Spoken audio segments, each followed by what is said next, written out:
This episode, you are going to hear all about health in a general sense and what to do, how to get started, who to talk to, and how to get yourself going for this next season. Hello and welcome to Happy, Healthy, and Skeptical. We are your hosts, Christy Palermo and Jennifer Hobson. All right, guys, it is March and we are looking over the horizon, coming out of winter, looking at nice weather coming. I mean, I live in Florida, so I've got the nice weather here, but I know all you northerners, you guys are starting to see the light. And now that the time has changed, really seeing the light, literally. But we're starting to look into the next season. And I know a lot of us are thinking about our health journey, either beginning it or catching on, getting into better momentum. There's just a lot of change, I should say, shift right now as we're changing seasons and we're all thinking about our health in a different way. So we hadn't done an episode talking about our health and immunity. So Jen and I wanted to jump into that. So to get it going, Jen, obviously we're both health coaches. So my question to you is, for you being a health coach, what is the biggest challenge you're seeing for people right now in this season, going into summer, spring, people thinking about their health in different ways? What would you say is the biggest challenge you're seeing for people? I think, well, this season is great. I think for a lot of times, you were saying that shift, and there's a true shift in energy, right? If you think about it, if you are up north or anywhere where it's cold in the winter months, you have that idea of hibernation. Yes, you're not an animal, but a lot of us, right? We might put on a little bit of extra weight. We might not be awake as much, right? Sun goes down earlier, so do we. Sun comes up later, so do we. We eat differently. Sometimes we're eating more emotionally. So there's that idea around this time of year where there's this reawakening and that realization of we might not have taken care of ourselves as well as we could have. And the thing that I think people are most challenged with is not a seasonal thing. This is an all-time thing, and it's the idea of a quick fix.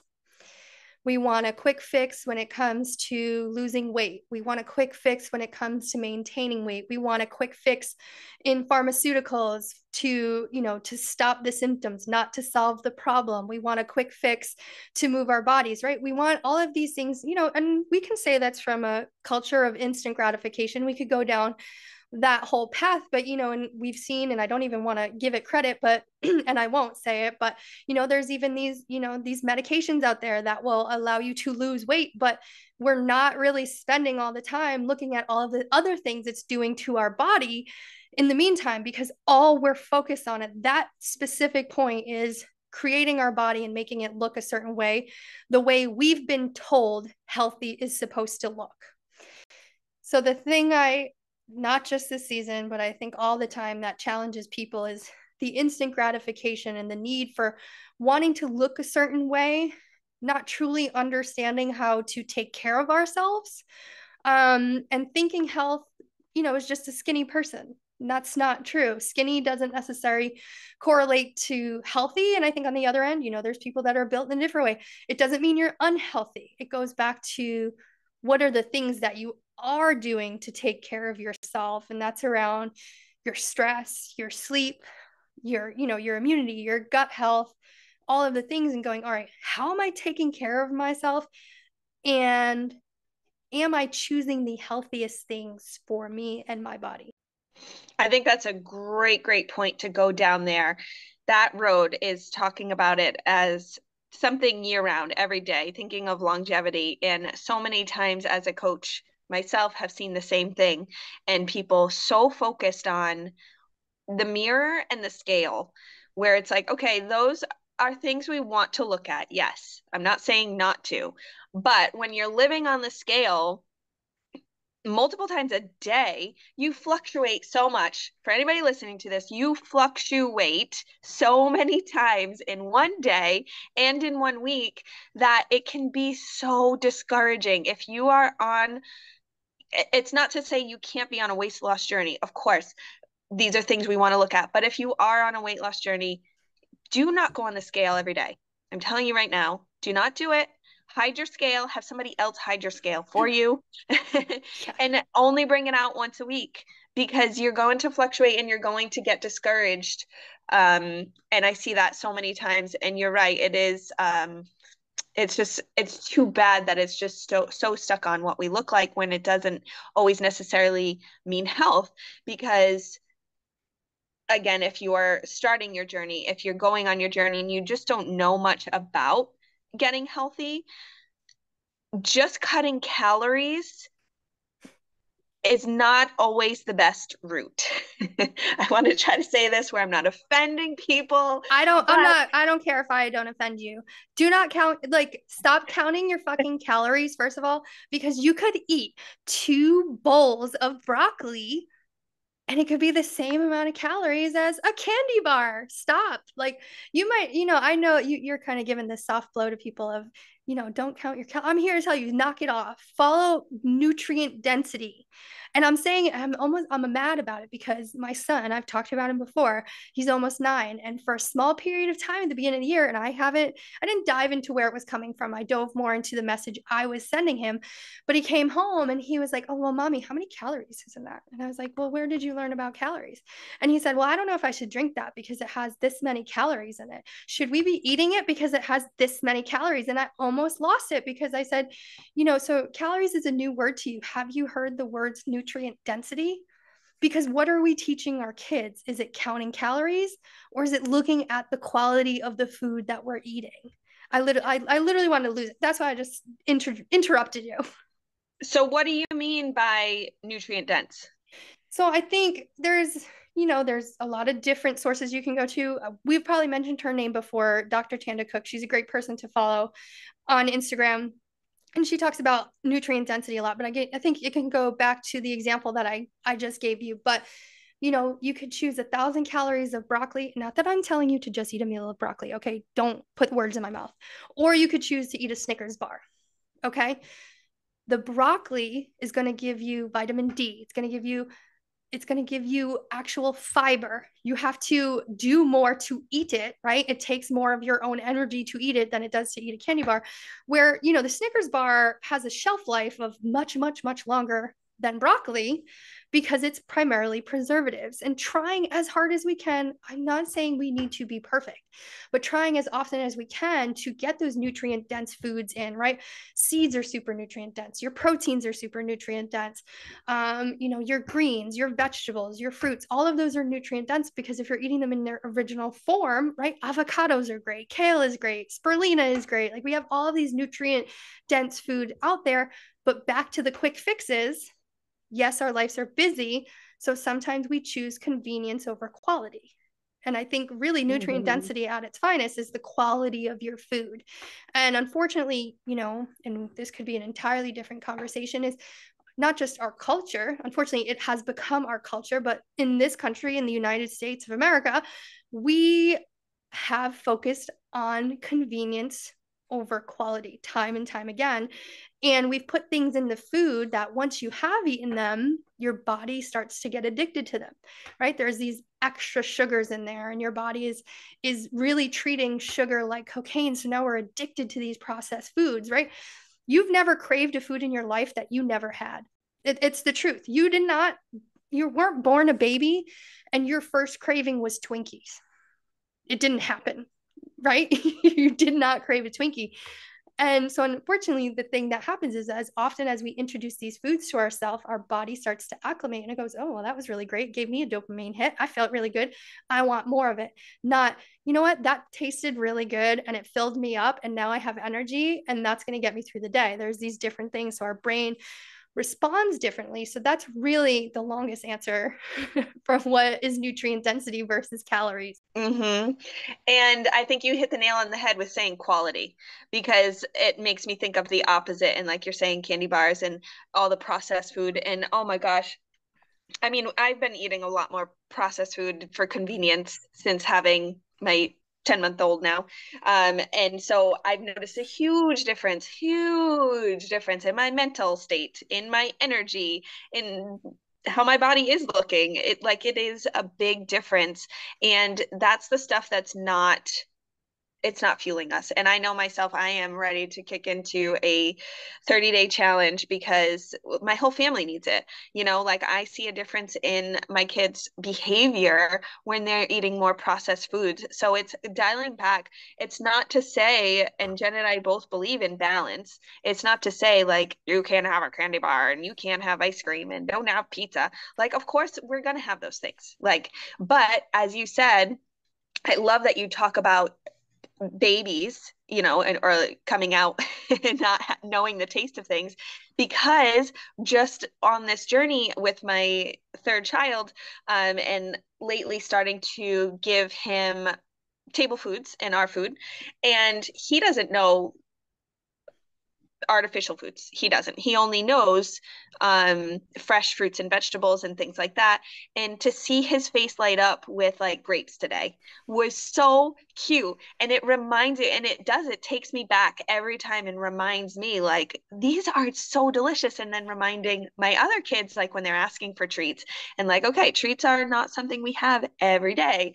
We had a lot of family in town recently. And so, of course, there was a lot more treats, which is fine because it's like a moment in time, and you enjoy the ice cream and all those things. But then telling them, like, oh, well, we got to have those apples yesterday. Remember how sweet they tasted and they were delicious? And then they're like, yeah, and just reminding our kids that, like, all those things taste so good too, but we tend to get stuck on the processed things that aren't so good for us that, okay, are fun here and there. I'm not saying not to have them, but also it's so funny that our culture, like, has a way of shaming parents around, like, what, you're not going to let your kid have the Twinkie? Like, let them live. They're a kid. They got to try it. And it's like, okay, like, well, my kids know not to have red candies, because now we're getting into like red food dye. Red 40 changes their behavior 100%. And oh my goodness, it is aggressive behavior. And it doesn't affect all kids like as drastically, but it affects their internal systems. And now my kids know, like, my daughter the other day we were at an event and she handed me her red gummy bears. She was giving gummy bears, so I let her have them. It was an event, and she gave me the red ones, and I was so excited that she like recognized it. But my son just ate them, and then he was like a maniac 10 minutes later. Yeah. And it's just to show that it makes a difference. And I'm not saying don't ever let your kids try the things, but it's just so funny that we tend to be shamed for like not letting our kids have these things, when it's like, well, I know how that's going to affect them. I know they're not going to feel good. And then bringing it out to my 4-year-old because she can recognize it now. And it's like, when she did have something red and like she got crazy and angry and aggressive, and it's like, did you feel that? Like, that was in your body. That wasn't, and like telling her that wasn't your fault. Like, that is something that you ate affected you, and starting to teach our kids that kind of knowledge around what goes into our body affects us. And I think that's where we need to head and keep heading with with educating the youth around what we're eating. I'm laughing because I've actually been having, I guess, this internal conversation with myself over the last couple of weeks. Is what's funny is because we are in the health world, right? I spend a lot of time in the health world. It's a lot of people that I usually pop up on my social feed, usually the people that I'm talking to. And we have to acknowledge that there's blame and guilt on both sides. What I've seen a lot of, it's both sides, right? There's the people going, "Oh my God, why don't you just let them enjoy being a kid? Why don't you just let them, eat whatever they want?" And then what I'm also finding on the other side are the people that are going to the other far extreme of, you didn't bake your children their goldfish from scratch this morning using fresh cheese that you got from the farm at 5 a.m. and you didn't bake every single meal and you didn't harvest it from your own garden and you're killing your children. I think it's a hard place to be right now because there is blame and guilt and shame on both sides of the spectrum. I'm And it's so glad you just brought that up because you're so right. You're so It's right. And that's not what we're saying either. We're not on the no, other side saying, don't ever let your kids have this stuff. it's hard. It's hard to be, and it's funny because I find myself politically in that way too, not to go down. It's like I always kind of find myself where I'm like, I want to kind of be like in the middle, right? Like I want to eat healthy and I want to educate my kids. I want to indulge a little bit at times and I don't want to be perfect. I want to progress as a person and progress on my health journey. So it's hard to find out, well, where's the right journey for me and my family, and how do I establish that and teach them to take care of their bodies, right? They only get one of them, so they need to take care of it, right? How do they fuel it? How do certain foods make them feel? And it is hard out there. If you're listening right now, we hear you and we see you. We know it's hard because you start to get healthy and you associate with those people, and then all of a sudden you got these angry people that are yelling at you because you gave your kids some honey roasted nuts instead of plain raw nuts from the mountains of wherever. I think it's really hard to figure out, and everything's constantly changing. I always used to laugh. I actually don't watch the news anymore, and I highly recommend it to you if you are a person focused on your mental health. Turn it off. But it always used to make me laugh, even from a kid, right? I remember as a kid, the craze was fat free, sugar free, everything was fat free. And, my mom would buy those fat free chips that everyone laugh about because there's a warning on the back that it could cause anal leakage, right? But everybody is loving the fat free chips. And, then chocolate is bad. No, chocolate is good. No, coffee is bad. No, coffee is good. Wait, you're eating eggs? Do you know how much cholesterol is in eggs, right? There's all of these things and they're constantly changing, right? Everybody's professional opinion is constantly changing, and I think a lot of it is based on bullshit. They just need something to talk about because the news was slow that day. And I think to say all of that is, and I hate to be like, do your own research, but do your own research not by reading other people's bullshit opinion. Do your own research with your own body, right? Eat something. And what I actually, and I told Christy I was going to share with you guys, I own Shine Up Wellness and Empowerment Coaching. And the program I'm doing right now is Shine Well. One of the things I have given my clients is a daily journal. It's not to make them do one more thing, but what's included on there is writing down their food, but also writing down how they felt that day. What was their gratitude for that day? Because what happens is when you take a second and you look back at the last 7 days, and on Monday, you weren't eating nutrient dense foods. And then on Tuesday, you were lethargic. You felt like shit. You had horrible anxiety. Well, guess what? We can go back and go, hey, these might be the things that aren't serving you. And I want you to try and decrease them as often as you can. So do your own research with your own body. Does dairy serve you or not? Does gluten serve your body or not? And then take it a step further from nutrition and start going into the other categories of your health. I think so many times health is nutrition. Nutrition is health. It's what you eat. It's what you eat. It's what you eat. Absolutely. However, we have to also consider our stress. We have to consider how we sleep. We have to consider how we support our immunity, specifically through gut health. And we have to really take time to go, all right, am I moving enough? I mean, I'm going off on all kinds of tangents today, but there's this whole documentary about centenarians. A centenarian is a person that lives to 100 or more, right? And what is one of the biggest coincidences? I'm not even going into the nutrition at this point. One of the biggest coincidences is these people constantly move. They don't sit on a couch and watch TV for hours and hours. Not that I'm saying I never do that. I am a binge watcher. I get it. I just need to know what happens at the end, okay? But these people don't sit, most of them don't own couches, right? And they are walking and they're moving well into their 90s, well into their 100s. And there is a key to that.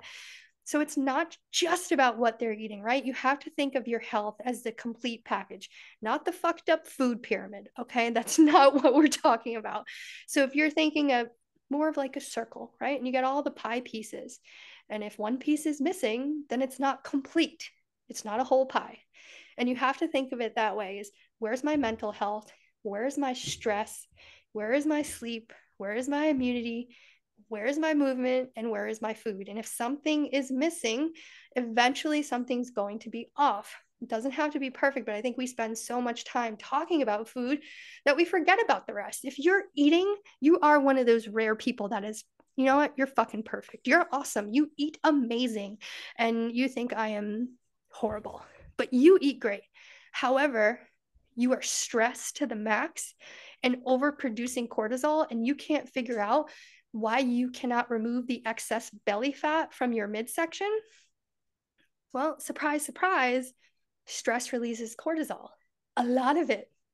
And what happens is it tends to live around the midsection, especially for women. And women have to take it one step further. So I know there's men listening to the show, but well, maybe you should listen. So you should know about the females in their life. But there are, to what Chrissy was saying earlier, I'm not even a big proponent of weighing yourself every week. I actually just had a client and she's probably listening to this. And I didn't, I'm not poo-pooing on her, but she was like, well, I weigh myself every day. I was like, please stop.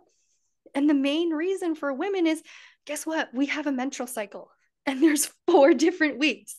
There's your menstruation week, your follicular week, your ovulation week, and your luteal week. And they can all be different without changing anything in your life, without eating different, without drinking water different, without moving. You cannot change a thing and still weigh different through all 4 of those weeks. So we need to take a bigger, broader picture at our entire, I'm trying to think of the best way to say it, but our entire health kind of component. And how are we taking care of ourselves? And are we doing the things that are setting us up for success? Or are we treating our body like a bucket and we're just constantly putting holes in it so all the good stuff drains out of it? And you get to the end and you're like, well, I thought I did everything right. Yeah, you ate perfect, but you haven't slept more than 4 hours in the last month. You haven't journaled at all. You haven't read a personal development book.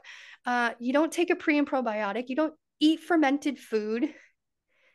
You got to take a look at the big picture. And I think a lot of times we get in our own way because we're so focused on having 6-pack abs.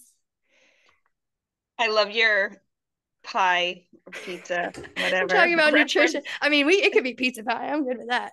I do love me a good pizza. And I think that's a great visual. I'm such a visual learner. And so seeing that, because you're right, if you take a piece out, it's not complete. And so trying to have that balance, and that's obviously, we're not saying to be perfect in all areas, but you don't want to leave other sections completely out if you're eating well. And coming on the tail end of finally getting more rest after my little one, holy moly, I can see how much of like a zombie I've been for months, where I mean, I'm happy, I'm fine, and like, but it's like I can see the light now of where I was when I wasn't sleeping or getting max 4 hours in a row, like max, that's every insane. night. That's crazy. And then naps here and there, like it just affects everything in your life. And so yeah, and while I wasn't eating perfect during it, but even if I was, like the sleep component still would affect me. And there are seasons like that, obviously, with a new baby. The baby's waking up, I have to get up with him. Like that's just the season of life he we're in. cannot get up and feed himself a Twinkie. Goddamn so I kid. hear you if you're sitting listening to this, right, and you're like, I just can't get more sleep right now. Okay, yes, I hear you. There are seasons of it, but also if you're on a habit of binge watching every single night until well into the morning, or like certain shows or whatever it is, like if you have habits of scrolling in your bed where you could be resting, okay, that's something to look at. And give yourself one night of the week where you're going to do your scrolling that late, like it's the balance. It's Well, of and I course the think, yeah, balance. that's what I think of. I go back to that visual when you're saying it's that pendulum, right? Like you said, you have to get up for that baby. That baby cannot serve themselves. So unfortunately, your nutrition went down, and that's okay because there'll be another time where it swings in there. And there are times where you have to take away from that pie and dedicate that to another section of your life, right? You're like, if I'm not dedicating, I'm getting 2 hours of sleep. And I can know, as your friend, it was crazy when you shared that with me because I was like, oh, that makes so much sense. Right? And we see that, but until someone can either share that with you or acknowledge it in themselves, right? Like you said, you didn't even realize it because you were in the middle of it. You don't start to see it till you're on the outside of it. So, How your body looks right now has nothing to do with what you ate today and what you ate yesterday. It has to do with what you've been eating for the last 6 to 7 months, or even longer than that, how you've been treating your body.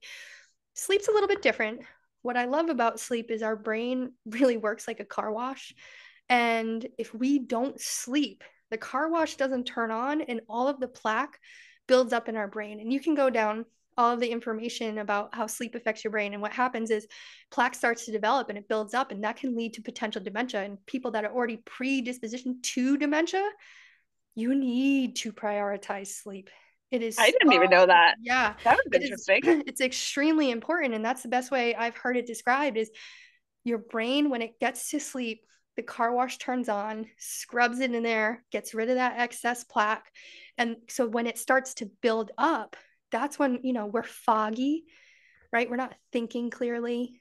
We're not acknowledging the normal things we do during the day because our brain is full of plaque. It's not functioning the way it's intended to. So Another back, cool visual. right? Love that. Back to, the original question that you asked me is, what are the things that are challenging people with their health? And I mean, the most straightforward thing is life. And guess what? It doesn't stop lifing. So what you have to do, first of all, you got to get out of your own way. Don't be your own worst enemy. Take the time, spend time on your body, maybe journal a little bit. Maybe, like my clients, keep a food journal, keep it with gratitude, with how you're feeling, so that you can take a look and go, you know what? These foods I felt like shit after. The next day, I wasn't feeling good. Or when I fueled my body like this, I felt great. When I drank enough water, I didn't have any bloat. Acknowledge it for at least a week and go back and look at it. Prioritize your sleep. Find one thing, just one thing, to reduce your stress. Maybe it's listening to music. Maybe it's listening to a personal development podcast instead of your murder podcast. Maybe it's, journaling. Find one thing to help decrease your stress. Move your body. Christy has talked about this many times. It doesn't have to be an all-out 50-minute workout. If you can dedicate, all right, we're taking 30 minutes of your life today. 5 minutes is dedicated to reducing your stress. 5 minutes is dedicated to your gut health. 5 minutes is dedicated to creating a sleep routine, right?